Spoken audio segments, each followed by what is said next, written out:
बीजापुर में भयानक cylinder blast से मचा हड़कंप। बीजापुर शहर के भीड़भाड़ वाले सराफ बाजार इलाके में स्थित कीर्ति ज्वेल्स के पास आज एक भयानक गैस सिलेंडर ब्लास्ट होने से अफरा तफरी मच गई। ब्लास्ट इतनी जबरदस्त थी कि आसपास के दुकानदार और लोग डर के मारे बाहर निकल गए। प्राथमिक जानकारी के मुताबिक इस दर्दनाक हादसे में 2 लोग घायल हुए हैं, जिन्हें तुरंत इलाज के लिए अस्पताल भेजा गया। घटना के तुरंत बाद पुलिस और इमरजेंसी टीम मौके पर पहुंचकर जांच में जुट गई। इस विस्फोट ने पूरे इलाके को हिलाकर रख दिया है। लोगों में भय और चिंता का माहौल बना हुआ है।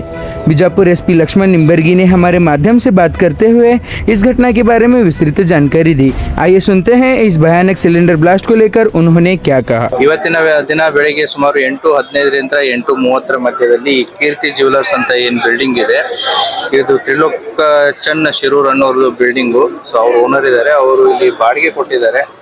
ಈ ಗ್ರೌಂಡ್ ಫ್ಲೋರ್ ದಲ್ಲಿ ಇರುವಂತಹ ಏನ್ ಬಾಡಿಗೆ ಕೊಟ್ಟಿದ್ದಾರೆ ಅಲ್ಲಿ ಇಮಾದುಲ್ ಶೇಖ್ ಅಂತಂತೇಳಿ ಸುಮಾರು 7-8 ವರ್ಷದಿಂದ ಇಲ್ಲಿ ಬಂಗಾರದ ಕರಗಿಸಿ ಇದನ್ನ ಮಾಡುವಂತ ಕೆಲಸವನ್ನ ಮಾಡ್ತಾ ಇದ್ದಾರೆ.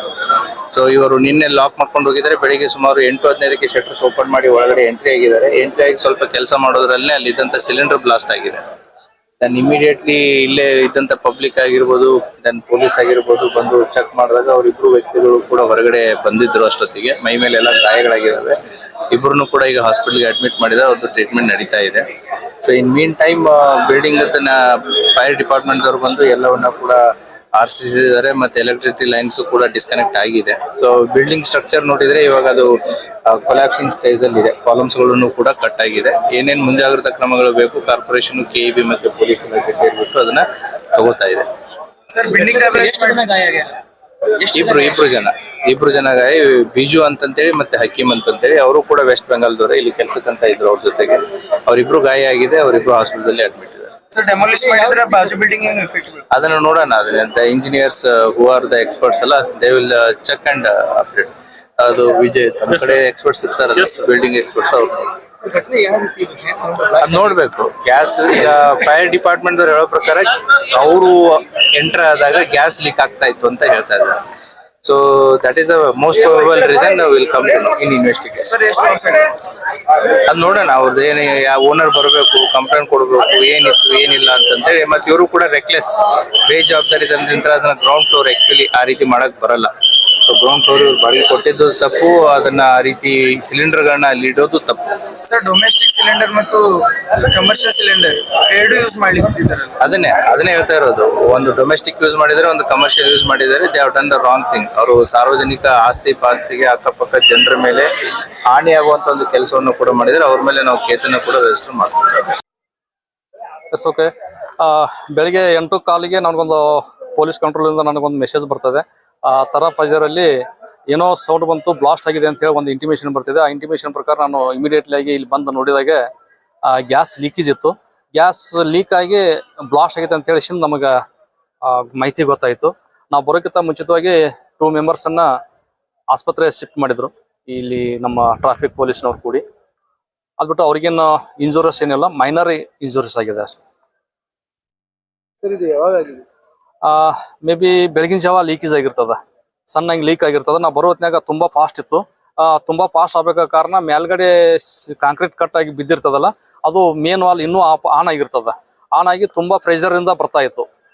ನಾವು ಬಂದ ಮೇಲೆ ಅದನ್ನ ಕೂಲಿಂಗ್ ಮಾಡಿಬಿಟ್ಟು ಒಳಗಡೆ ಹೋಗಿ ನಾವು ಹೊರಗಡೆ ತೆಗೆದಕಿಸಿಂದ ಅದು ಸೇಫ್ ಆಗಿ ಮೇನ್ ವಾಲ್ ಅನ್ನ ಆಫ್ ಮಾಡಿ ಹೊರಗಡೆ ತಂದಿಟ್ಟಿದೀವಿ.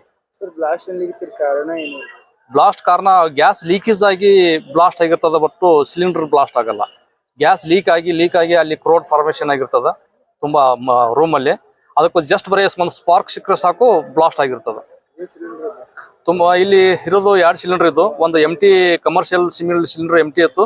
Domestic cylinder may be load ಇರಬೇಕು. ನಾನು ಇವಾಗ ನೋಡಿದಾಗೆ ಅದು ಒಂದು 2 ರಿಂದ 3 kg ಇನ್ನೂ ಒಳಗಡೆ ಇದೆ. ಶಾಪ್ ಒಳಗಡೆ ಬೇಸ್ಮೆಂಟ್ ದಲ್ಲಿ ಇತ್ತು. ಡೊಮೆಸ್ಟಿಕ್ ಇತ್ತು, ಮತ್ತೆ ಕಮರ್ಷಿಯಲ್ ಗ್ಯಾಸ್ನು ಕೂಡ ಇತ್ತು. ಕಮರ್ಷಿಯಲ್ ಗ್ಯಾಸ್ ಎಂಟಿ ಇತ್ತು. ಡೊಮೆಸ್ಟಿಕ್ ಗ್ಯಾಸ್ ಇವಾಗ 3 ರಿಂದ 4 kg ಒಳಗಡೆ ಇನ್ನೂ ಇದೆ. ಏನ್ ಅವಾಯ್ಡ್ ಮಾಡ್ಬೇಕ್ರಿ ಸರ್ ಇಂತ ಬ್ಲಾಸ್ಟ್ ಅಂತ? ಇಲ್ಲಿ ಶಾಪ್ ಅಲ್ಲಿ ಇವ್ರು ಯಾವುದೇ ಕಾರಣಕ್ಕೂ ಈ ಶಾಪ್ ಗಳಲ್ಲಿ ಗ್ಯಾಸ್ ಗಳನ್ನ ಯಾರು ಇಟ್ಕೊಳಕ್ ಹೋಗ್ಬಾರ್ದು. ಬಟ್ ಇಟ್ಕೊಂಡ್ರು ಕೂಡ ಅದಕ್ಕೊಂದು ಸಪರೇಟ್ ಆಗಿ ಒಂದು ರೂಮ್ ಮಾಡ್ಬೇಕು. ಅಲ್ಲಿ ಯಾರು ವಾಸ್ತಕ್ಕಂತ ಸ್ಥಳಗಳು ಇರಬಾರ್ದು. ಈಗ ಗೊತ್ತಾಯ್ತು, ಈಗ ಲೀಕೇಜ್ ಆಗಿತ್ತು ಅಂತ ಹೇಳಿ, ಇಂಥ ಸಿಚುವೇಶನ್ ಅಲ್ಲಿ ಏನ್ ಮಾಡ್ಬೇಕು? ಇಲ್ಲ, ಅವ್ರ ಮೇಲೆ ಕ್ರಮ ಆಗತ್ತೆ. ಸಾಹೇಬ್ರು ಬರ್ತಾರೆ, ಇವಾಗ ಮುನ್ಸಿಪಾಲಿಟಿ ಆಯುಕ್ತರು ಬಂದಿದ್ದಾರೆ, ಈಗ SP ಸಾಹೇಬ್ರು ಬರ್ತಾ ಇದ್ದಾರೆ. ಅವ್ರ ಗಮನಕ್ಕೂ ನಾನು ತಂದಿದ್ದೀನಿ ಇವಾಗ ಆಯುಕ್ತರ ಗಮನಕ್ಕೆ. SP ಸಾಹೇಬ್ರು ಬರ್ತಾರೆ, SP ಸಾಹೇಬ್ರ ಗಮನಕ್ಕೂ ಕೂಡ ಇದನ್ನ ತರ್ತಾ ಇದ್ದೀನಿ. ಅದು ಮುಂದಿಂದು ಏನಾಗತ್ತೆ ಕಾದ್ ನೋಡೋಣ. ಡೊಮೆಸ್ಟಿಕ್ ಗ್ಯಾಸ್ಗಳನ್ನ ನೋಡ್ರಿ, ನಾವು ಕಮರ್ಷಿಯಲ್ ಗ್ಯಾಸ್ ಎದಕ್ಕೆ ಯೂಸ್ ಮಾಡ್ಬೇಕಂದ್ರೆ ನಾವು ಹೋಟೆಲ್ಗಳಿಗೆ ಅಷ್ಟೇ. ಯಾರು ಕಮರ್ಷಿಯಲ್ ಗ್ಯಾಸ್ ಯೂಸ್ ಮಾಡ್ತಾರೆ ಆ ಹೋಟೆಲ್ಗಳಿಗೆ ಕೆಲವೊಂದು ಏನಂತಾರಲ್ಲ ಮನೆಗಳಲ್ಲಿ ಇಟ್ಕೊಳಕ ಅದು ಸಾಧ್ಯ ಇಲ್ಲ. ಮನೆಗಳಾಗಿ ನಾವು ರೆಫರ್ ಮಾಡೋದು ಡೊಮೆಸ್ಟಿಕ್ ಗ್ಯಾಸ್ ಮಾತ್ರ. ಡೊಮೆಸ್ಟಿಕ್ ಗ್ಯಾಸ್ ಅನ್ನ ಲೀಕ್ ಆಗಿ ಅದೇ ಬ್ಲಾಸ್ಟ್ ಆಗಿರೋದು. ಅದಕ್ಕೆ ಓನರ್ ಜವಾಬ್ದಾರಿ ಆಗ್ತಾನೆ ಇವಾಗ. Okay, thank you. ನನ್ನ ಹೆಸರು ಉಮೇಶ್ ತಳಕೇರಿ ಅಂತೇಳಿ, ಫೈರ್ ಸ್ಟೇಷನ್ ಆಫೀಸರ್, ವಿಜಯಪುರ.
नहीं, अब फोन ना दूसरे लगा देखे साले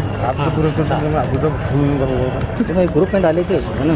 मैं ग्रुप में नहीं हूँ सब, नियत के ग्रुप रहते रहता था. करेक्ट तो फिर करेक्ट यार नहीं रजा कोई बात तेरे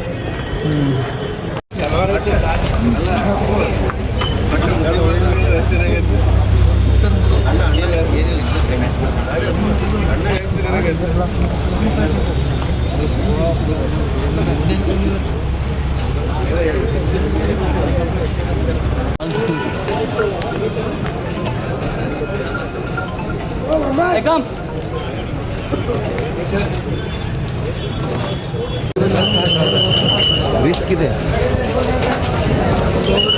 ಹತ್ರ ಹೋಗ್ಬಾರ್ರಿ ಮಾತಾಡು. ಇದು ಉದ್ರಿತಂತೀನಿ ಮತ್ತೆ ಇಲ್ಲ ಇದು ಲೂಸ್ ಅದ ಬಿಲ್ಡಿಂಗ್ ಅದ ಕೇಳಕತ್ತೀನಿಪ್ಪ.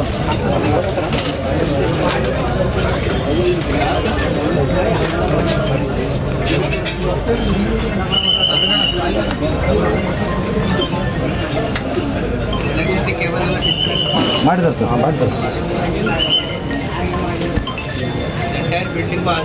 ಟೋಟಲಿ ಲೈನ್ ಚಾಲು ಮಾಡೋಕ್ಕಿಂತ ಮೊದಲು yes sir